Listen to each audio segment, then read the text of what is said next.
অন্যের কথায় বেশি কর্ণপাত করা এখনই বন্ধ করুন। বন্ধুরা, এই প্রসঙ্গটাকে কেন্দ্র করে আজকে আমি আপনাদের এক ব্যক্তি এবং তার পোষ্য একটি গাধার গল্প শোনাবো। এই গল্পটি আপনারা আগেও শুনে থাকবেন, কিন্তু গল্পের শেষে বলা তিনটি কথা সকলের অবশ্যই জানা উচিত। চ্যানেলে নতুন হলে সাবস্ক্রাইব করতে ভুলবেন না এবং অবশ্যই গল্পটি ভালো লাগলে একটা লাইক আশা করব। এক গ্রামে বাস করতেন হরিহর বাবু। হরিহর বাবুর পরিবারের সদস্য বলতে ছিল ওনার স্ত্রী, ওনার একটি ছোট ছেলে এবং ওনার একটি পোষ্য গাধা। পোষ্য গাধাটির একটু বয়স হয়ে যাওয়ায় সে গাধাটি যথারীতি আগের মতো খুব একটা বেশি কাজ করতে পারত না। ফলে স্বাভাবিকভাবেই হরিহর বাবুর চোখে সেই গাধাটা প্রায় অকেজো হয়ে উঠেছিল। গাধাটা থাকা না থাকার সমান ছিল হরিহর বাবুর কাছে। আসলে ব্যাপারটা ছিল এটাই যে হরিহরবাবু গাধাটিকে ঠিকঠাক মতো ব্যবহার করতে পারছিলেন না। উনি যে গ্রামে থাকতেন সেই গ্রাম থেকে বেরিয়ে কিছুটা দূরে ঠিক শহরে প্রবেশ করার আগেই একটি পশু মেলা বসতো প্রতি বছরের একটি নির্দিষ্ট সময়ে, অর্থাৎ শীতকালের দিকে। সেখানে বিভিন্ন রকমের পশু বিক্রি করা হতো। এমনকি অনেকেই অনেকের বাড়ি থেকে নিজেদের পোষ্য পশু এনে ওখানে বিক্রি করত, যাদের হয়তো ওই পশুগুলোর প্রয়োজন ছিল না। আবার যাদের প্রয়োজন ছিল তারা সেই সকল বিক্রি করা পশুগুলো কিনেও ফেলত। একবার শীতে যখন হরিহর বাবুর গ্রামের দিকে একটু দূরে সেই পশু মেলাটা বসলো, তখন হরিহর বাবু ভাবলেন তার প্রায় অকেজো হয়ে যাওয়া গাধাটিকে তিনি সেই মেলায় বিক্রি করে দেবেন। এতে ওনার কিছু টাকা হলেও লাভ হবে। ফলে তিনি একদিন সকাল সকাল বেরিয়ে পড়লেন নিজের পোষ্য গাধাটাকে নিয়ে এবং নিজের একমাত্র ছোট ছেলেটিকে নিয়ে সেই মেলায় যাওয়ার উদ্দেশ্যে। বাড়ি থেকে বেরিয়ে যখন গ্রামের পথ দিয়ে হরিহরবাবু নিজের ছেলে আর ওনার সেই পোষ্য গাধাটাকে নিয়ে হেঁটে হেঁটে যাচ্ছিলেন, তখন কিছুটা পথ যেতেই একটি পুকুরের পাড়ে কর্মরতা কিছু মহিলাকে কিছু কথা বলা বলি করতে শুনে হরিহরবাবু কিছুক্ষণ দাঁড়িয়ে গেলেন চুপটি করে। সেই মহিলারা হরিহরবাবুকে হাঁটিয়ে হাঁটিয়ে তার ছেলেকে আর গাধাটিকে নিয়ে যেতে দেখে নিজেদের মধ্যে কথা বলা বলি করছিল। কি আজব মানুষ, এইটুকু একটা ছোট ছেলেকে হাঁটিয়ে হাঁটিয়ে নিয়ে যাচ্ছে, অথচ সঙ্গে করে একটি গাধাও যাচ্ছে। ছোট ছেলেটিকে না হাঁটিয়ে বরং গাধাটির পিঠে বসিয়ে দিলেই তো পারে, এতে করে ছোট ছেলেটির কষ্ট কম হবে। এই কথা শুনে হরিহরবাবু ভাবলেন ওই মহিলাগুলো তো ঠিকই বলছে। তিনি সঙ্গে সঙ্গে নিজের ছোট ছেলেটিকে গাধার পিঠে বসিয়ে আবারও হাঁটতে শুরু করলেন। ছেলেটি গাধার পিঠে চড়ে আনন্দের সঙ্গে পথ চলছিল এবং পাশাপাশি হরিহরবাবু গুটি গুটি পায়ে হাঁটছিলেন। এইভাবে তারা কিছুটা পথ আরও এগিয়ে যায়। সেখানে গ্রামের এক প্রান্তে একটি বটগাছের নিচে কিছু বয়স্ক মানুষজনেরা বসে আড্ডা দিচ্ছিলেন। রাস্তা দিয়ে হেঁটে যেতে যেতে সেই সকল বসে থাকা মানুষজনদের কথাবার্তা শুনেও হরিহরবাবু কিছুক্ষণের জন্য দাঁড়িয়ে গেলেন।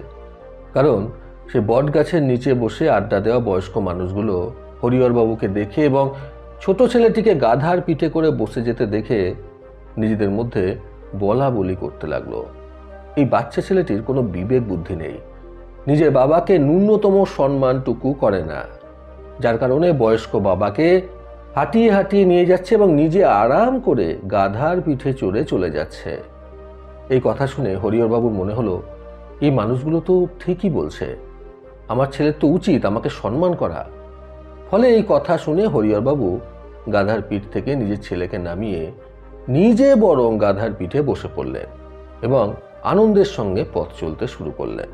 আর ওনার ছেলে গাধার পিঠে চড়ে বসে থাকা বাবার পাশে পাশে হেঁটে আসতে লাগলো। এভাবে আরও কিছুটা পথ যাওয়ার পর হরিহরবাবু রাস্তার একপাশে দেখলেন গ্রামেরই কয়েকজন যুবক, অর্থাৎ কম বয়সী ছেলে পুকুর পাড়ে বসে মাছ ধরছে।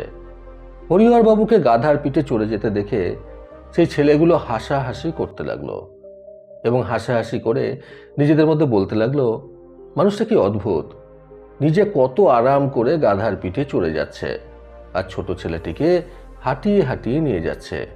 এটা কিন্তু মোটেও উচিত নয়। এই কথাটাও যখন হরিহরবাবুর কানে গেল, তখন হরিহরবাবু মনে মনে ভাবলেন, ঠিকই তো, আমি নিজে আরাম করে যাচ্ছি অথচ আমার ছেলেটিকে হাঁটিয়ে নিয়ে যাচ্ছে। এই কথা ভেবে তিনি নিজের ছেলেকেও কোনো ক্রমে গাধাটির পিঠে চাপিয়ে দিলেন। তারপর সে গাধাটি খুবই ধীর স্থির গতিতে দুটি মানুষকে বহন করে চলতে লাগলো, কারণ তার এতটাই ভার লাগছিল যে তার পথ চলতে বেশ অসুবিধা হচ্ছিল। এইভাবে পথ দিয়ে চলতে চলতে আবারও একদল মানুষ যারা সামনে থেকে হেঁটে আসছিল তারা এইভাবে হরিহরবাবুকে এবং তার ছেলেকে গাধাটির পিঠে চড়ে যেতে দেখে অট্টহাসি হাসতে লাগলো এবং নিজেদের মধ্যে বলাবলি করতে লাগলো, কি নির্দয় প্রকৃতির মানুষেরা, দুজনে মিলে এই অসহায় গাধাটির ওপর চেপে যাচ্ছে। গাধাটির যে কতটা কষ্ট হচ্ছে সেটা বোঝার মতো ক্ষমতা মনে হয় তাদের নেই। এই সকল কথাবার্তাও যখন হরিহরবাবুর কানে গেল তখন হরিহরবাবু প্রচণ্ড পরিমাণে রেগে গেলেন গাধাটির ওপর এবং তিনি মনে মনে ভাবলেন, কি জ্বালাতনে পড়েছি এই গাধাটিকে নিয়ে, একে তাড়াতাড়ি করে নিয়ে গিয়ে মেলায় বিক্রি করে দিতে পারলে বাঁচি, এতে আপদ বিদায় হবে আর আমার কিছুটা লাভ হবে। এই ভেবে হরিহরবাবু গাধার পিঠ থেকে নেমে নিজের ছেলেকেও গাধাটির পিঠ থেকে নামিয়ে ছেলেকে বললেন, আশপাশ থেকে খুঁজে একটা দড়ি আর মোটা দেখে লাঠি জোগাড় করে আন। ছেলেটি কিছুক্ষণের মধ্যেই পাশের একটি বনের মধ্যে দিয়ে একটি শক্তপোক্ত দড়ি আর মোটা লাঠি জোগাড় করে এনে নিজের বাবাকে দিল। তারপর হরিহরবাবু নিজের ছেলেকে বললেন, গাধাটির 4টি পা শক্ত করে বাঁধে সেই দড়িটার সাহায্যে, এবং হরিহরবাবু তাতে সাহায্য করলেন। তারপরে দুজনে মিলে বেশ শক্তপোক্ত করে গাধাটির 4টি পায়ে দড়ির সাহায্যে একসঙ্গে বাঁধলেন। তারপর মোটা লাঠিটার মধ্যে গাধাটিকে দড়ি সমেত ঝুলিয়ে হরিহরবাবু এবং ওনার ছেলে দুজনে মিলে 2 কাঁধে গাধাটিকে বহন করে নিয়ে চললেন মেলার উদ্দেশ্যে। এই ঘটনা দেখেও রাস্তা দিয়ে যাতায়াতকারী মানুষজনেরা হাসাহাসি করতে লাগলো। এতে তিনি ভীষণভাবে বিরক্ত হয়ে উঠলেন এবং মনে মনে ভাবলেন, আর কিছুটা পথ গেলেই এই আপদটাকে ঘাট থেকে নামাতে পারবো। এইভাবে যেতে যেতে একটি নদী পথ আসলো। সেই নদীটির ওপর একটি সাঁকো বাঁধা ছিল। গাধাটি যেহেতু খুব শক্ত করে দড়ি দিয়ে বাঁধা ছিল সেহেতু গাধাটির ভীষণ যন্ত্রণাও হচ্ছিল, আর নড়বড়ে সাঁকোর ওপর উঠতেই যখন গাধাটির শরীরে কম্পনের সৃষ্টি হচ্ছিল তখন ব্যথায় গাধাটি ছটপট করতে লাগলো এবং ছটপট করতে করতে দড়িটা ছাড়ানোর জন্য প্রাণপণ চেষ্টা করতে লাগলো। এইভাবে চেষ্টা করতে করতে গাধাটি দড়িটা ছিঁড়ে সাঁকো থেকে নিচে নদীতে পড়ে নদীর ঠান্ডা জলে ছটপট করতে করতে সেখানেই মারা গেল। গাধাটিকে বাঁচানোর মতো সময়টুকুও পাননি হরিহরবাবু। তারপর অগত্যা কপাল চাপড়াতে চাপড়াতে হরিহরবাবু নিজের ছেলেকে নিয়ে বাড়ি ফিরে আসলেন। শেষমেশ ওনার লাভের লাভ তো কিছুই হলো না, বরং লোকের নানা রকমের কথাবার্তা শুনে সেই মতো কাজ করতে গিয়ে হরিহরবাবু নিজের গাধাটিকেও হারালেন এবং গাধাটি বিক্রি করে কিছু লাভও করতে পারলেন না, বরং এতটা পথ তিনি বৃথা এত কষ্ট করে হেঁটে আসলেন। বন্ধুরা, নিজের সিদ্ধান্ত নিজে নিতে আজকের গল্প থেকে শিক্ষণীয় 3টি কথা কখনো ভুলবেন না। প্রথমত, লোকের কথা শুনে চললে আমাদের লাভের তুলনায় বেশি ক্ষতিটাই হতে কিন্তু লক্ষ্য করা যায়। দ্বিতীয়ত, কোনো ক্ষেত্রে অন্যের কথা শোনা বাদ দিয়ে নিজের মন যেটা বলে এবং নিজের মস্তিষ্কে যেটা সঠিক বলে মনে হয় সেটাকেই গুরুত্ব দেওয়া উচিত। তৃতীয়ত, 10 জন মানুষের 10 রকমের উপদেশ শুনতে গিয়ে আমরা অবশেষে সঠিক সিদ্ধান্তে উপনীত হতে অক্ষম হয়ে পড়ি। প্রতিবারের মতো আবারও বলবো, এই পৃথিবী তাদেরকেই সম্মান দেয় যারা ইউনিক কিছু করার ক্ষমতা রাখে।